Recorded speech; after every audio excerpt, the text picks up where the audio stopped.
Welcome to the newsroom. I'm Simisola Adigun.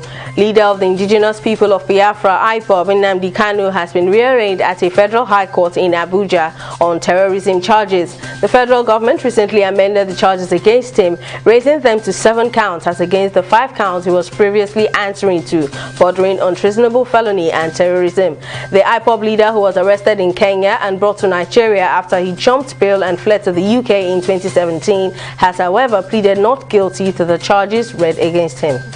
A presidential aspirant under the African Democratic Congress, Kingsley Moghalu, has blamed the failure of governance for turning the youth into a threat.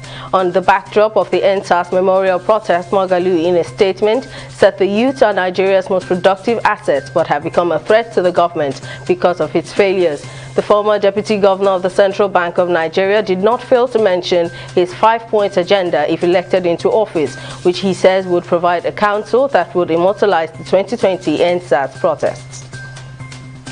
The federal government has directed the leadership of all security agencies in the country to conduct periodic psychiatric evaluations and drug tests on their men to forestall issues of human rights violations and extrajudicial killings by security operatives. The Minister of Information and Culture, Lai Mohammed, stated this while briefing journalists in Abuja. The minister's remarks come on the heels of the 1-year anniversary of the EndSARS protest held across different parts of the country and in Abuja.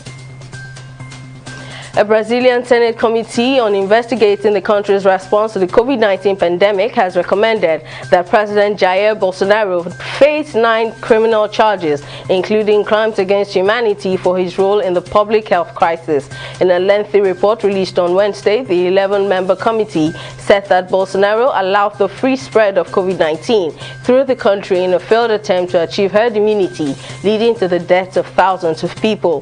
Throughout the pandemic, Bolsonaro made international headlines as he downplayed the pandemic, referring to it as a lethal flu.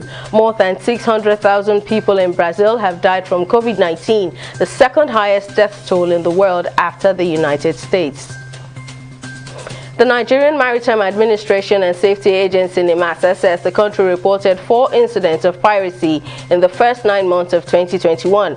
Director General of NIMASA, Bashir Jamo, said the reduction was reflected in the International Maritime Bureau IMB third quarter of 2021 report. The DG also said the agency had put in place measures to sustain the current momentum of security in the country's waters. He added that the overall reduction of piracy and armed robbery incidents in the region was testament of enhanced maritime security and response coordination measures adopted by regional and national authorities.